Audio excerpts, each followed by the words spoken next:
Caution, the following video may contain offensive content. Viewer discretion is advised, especially among children, family members, and future employers. Enjoy.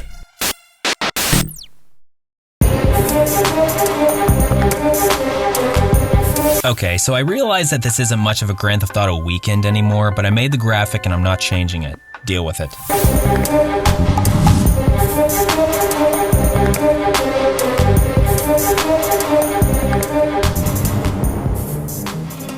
I usually don't travel much, so when I went on a business trip to Miami back in April, it was a pretty big experience for me. Just within my short stay, I felt the uniqueness of the city, how all of its different cultural backgrounds made it stand out from any other place I'd ever been. While I was there, my coworkers and I made references to all the 80s movies and TV shows that took place there, and one of my coworkers made a parody video of Miami Vice with the footage he shot while we were there. We were even filming at the famous Fontainebleau Hotel, which appeared in TV and movies like Miami Vice and Scarface. It was pretty sweet, by the way. With all this reminiscing, I thought of how the city must have looked during the 1980s and how much it must have changed since then. I'm not sure when it occurred to me, but I then realized I had the most kick-f***ing-ass idea for Grand Theft Auto 6. And before I get started, this is just what I think would make GTA 6 great. This isn't a plot leak from Rockstar or anything like that. These are just my opinions. With that out of the way, let's continue. A Rockstar executive recently publicized that GTA 6 is in a very early production phase. Also, news of an upcoming project by Rockstar has been circulating around the internet. Many predict it'll be another Red Dead game.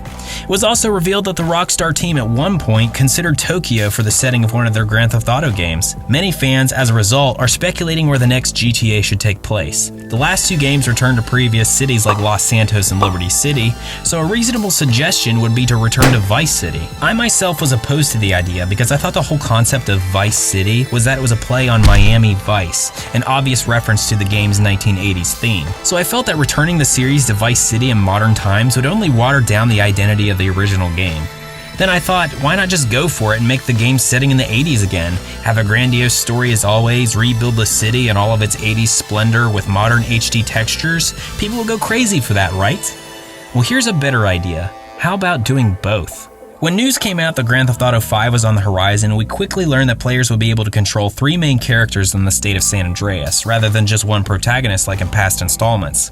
This was a major advancement and something fans didn't really expect. At the time, I read an article in which the developer said they wanted to portray the vastness of the city and show players how different stories are happening simultaneously. Rockstar wanted you to feel the city through more than just one person's eyes, to make the city feel like a living, breathing entity and not just part of one protagonist's story. They first attempted this with the episodes from Liberty City expansions, The Lost and the Damned and The Ballad of Gay Tony. These expansions showed a different side of Liberty City other than just through Nico's perspective, all the while interconnecting with the main Grand Theft Auto 4 story. From what I read in the article, these expansions were the foundation for including 3 playable characters in GTA 5. So what better way to show the evolution and vibrance of the city than to show how it changed over 3 decades in the blink of an eye? By setting the game in both the late 1980s and modern day Vice City, this opens the floor to an infinite amount of possibilities. However, there could be no Grand Theft Auto without compelling characters to tell the story. The protagonists in GTA 6 would need to be able to tell a unique narrative within the vastness of the time periods, as well as within the city itself. Rockstar would need to have these individuals connect plot pieces across 3 decades. I don't know whether I'm neurotic or just have too much free time, but I was able to come up with an archetype of the main characters that could connect everything together to tell a compelling story. I of course made these up myself, but I believe they're broad enough to be altered in a way that could better fit into Rockstar's vision for whatever GTA 6 may finally be. So obviously we need to start in the 1980s. One of the basic relationships that people can relate to is that of 2 brothers. So that is what I'm going with, and for simplicity, I've even given them names. Therefore, I give you our main protagonists of the 80s, Rocky and Ken. And like I said, these are just representations of characters that could exist in GTA 6. These are, in no way at all, characters created by Rockstar or anyone in their development team. I made these guys up just to better illustrate my point. Rocky is the older brother who is slowly making a name for himself in the Vice City police force. He has an upcoming promotion, a wife, and a child on the way. However, Rocky is constantly having to bail his younger brother Ken out of trouble. Ken is a young hotshot who frequents nightclubs, picks up girls, and is slowly being absorbed into the 1980s coke scene. Growing up, Rocky was always taking up for Ken, but is tired of bailing him out of trouble for fear that it may affect his reputation on the police force and maybe even harm his new family. However, right before Rocky's big promotion, Ken gets in too deep with a local criminal organization and all hell breaks loose. Against his better judgment, Rocky takes up for his brother and as a result is also plunged into a secret life of crime to help pay back his brother's debts. As we've seen in other Grand Theft Auto games, this provides a ton of opportunities to meet various other characters and criminal factions to do work for. I can definitely see Rockstar taking this template and running with it. Eventually things spiral out of control and everything leads to a finale in which Rocky dies to protect his younger brother. Ken realizes how his careless, selfish actions have led to his brother's death. Ridden with guilt, he decides to leave Vice City, unable to live with his actions or reconcile with his brother's pregnant wife. So this leads us to 3 decades later in the modern day. Rocky's son, Pierce, is now about to turn 30 and is unknowingly falling into the same kinds of habits as his uncle, going to clubs and dealing in drugs and a life of crime. Ken, who has had 30 years to think about his life and mature, catches wind of his nephew's habits and returns to Vice City to stop Pierce from making the same mistakes that he did in the 80s. As it turns out, however, Pierce has made a lot of the same mistakes and Ken is once again plunged into a life of crime, this time in an attempt to turn his nephew's life around before it's too late, basically filling the role that his brother had for him. I imagine Ken and Pierce's relationship would be similar to that of Michael and Franklin, or even Walt and Jesse in Breaking Bad. Ken would be older and wiser, but Pierce would be a hot-headed know-it-all who would be very reluctant to accept any of his uncle's advice. So how could Rockstar pull this off without the game becoming too linear? After all, the Grand Theft Auto series takes pride on allowing gamers to play however they want. I believe the best way to do this would be to allow the player to alternate missions between characters as well as time periods. You would be able to play as both Rocky and Ken in the 80s, as well as Ken and Pierce in the modern day. Much like GTA 5, you could switch between characters at the press of a button, but also be able to switch between the 1980s and present day. Each character would have different sets of missions in their respective time periods. The Grand Theft Auto series always has branching subplots that work itself into the main story of the game, so I have no doubts that the Rockstar team can make this work amazingly well. Just as an example, perhaps Rocky would have police missions to accomplish in the 80s, while Pierce would have drug running missions to complete in the 2010s. But it would be up to the player as to how and when to complete each of the missions. I believe this aspect of the game would completely transform how Rockstar does storytelling in the GTA series. To the best of my knowledge, nothing like this has really been done before. If done correctly, this could be the most ambitious Grand Theft Auto of all time. Imagine the endless possibilities of playing the same city from 2 separate time periods. The player could see how time has changed Vice City's different neighborhoods. Once thriving areas can now be a time-weathered ghetto. Old rundown factories or once sketchy alleyways could now be modernized shopping centers.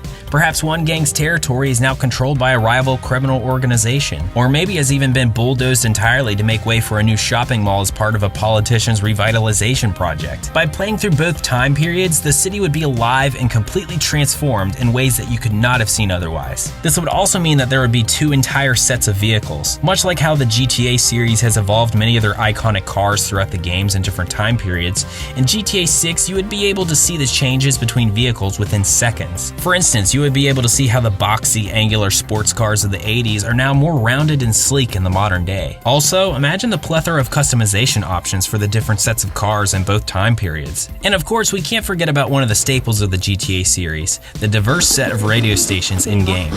One of the most revered aspects of Grand Theft Auto Vice City was its vast 1980s soundtrack. Once again, GTA could return to having sets of radio stations filled with new wave music, hair metal, and glam rock, and of course, talk radio programs warning against the threat of Russian communism and possible nuclear annihilation. On the other hand, the modern stations would mostly be top 40 pop, EDM, rap, and the talk stations would mostly be discussing Middle Eastern conflict, protests, safe spaces, and whatever else is going on nowadays.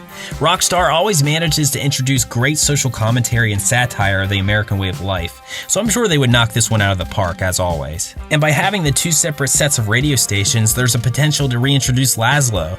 We could hear him DJing for V-Rock in the 80s again, before he went off the deep end, and we could also hear him in the modern day, perhaps on a syndicated show out of Los Santos, where he's now completely insane and as irrelevant as ever. like we saw in GTA 5. Aside from Laszlo, there are of course a ton of possibilities to bring back characters from the other games. One character I think would make a perfect comeback is Kent Paul. As we know, he managed the hairband Love Fist in the 80s and loved to frequent the Malibu Club. I think a cool evolution of his character is that he is now a club promoter in the present day, trying to book EDM DJs similar to Skrillex or Diplo. Maybe Pierce, who frequently spends times at these types of clubs, would be in contact with Kent at some point, who is now a washed-up loser desperate to seem cool among all the millennials who frequent the club scene. Little details like this could be absolutely abundant in this iteration of Grand Theft Auto. By setting the game in two separate time periods, there could be so many different game aspects to explore, all the while poking fun at tropes and stereotypes of the times, like the brick cell phones and loud fashions of the late 80s, or how in modern times, one guy with a laptop can perform music to a sold-out venue. Rockstar really could change the face of gaming if they went with the template I've outlined in this video. By allowing the player to jump between time periods and complete missions at their own pace, gamers would be able to have a unique experience piecing together the story in a non-linear fashion. As a result, making the game more in-depth than any other in the series. Grand Theft Auto 6 would be able to tell an amazing story that spans 3 decades, showing the progression of a single family, all the while illustrating the evolution of Vice City and the crime factions within its environment. By doing this, Rockstar would be pushing modern systems to their absolute limits once again. After all, they would have to create the same game map twice, but with all the precise details that have altered Vice City over the span of 30 years. If they were able to pull this off, Rockstar would turn the gaming industry on its head again. Whether they do something this ambitious or blow us away with unimaginable ideas of their own, only time will tell. Well, that's my 2 cents on what would make a great Grand Theft Auto game. I'm Dalton Paul. You may not agree with everything I've said, but it just happens to be my humble opinion. But hey, tell me what you think. Do you think GTA 6 should return to Vice City or the 1980s? What would you guys like to see in the next Grand Theft Auto game? I'd love to hear your opinions. Leave a comment and we can talk about it. Also, if you enjoyed this video, please give it a like and consider subscribing to my channel. It really helps me out. You can also check out some of my other videos by clicking the annotations on screen, such as my GTA 5 mods video. Anyway, folks, stay humble and keep gaming. I'll see you in the next one. Thanks for watching.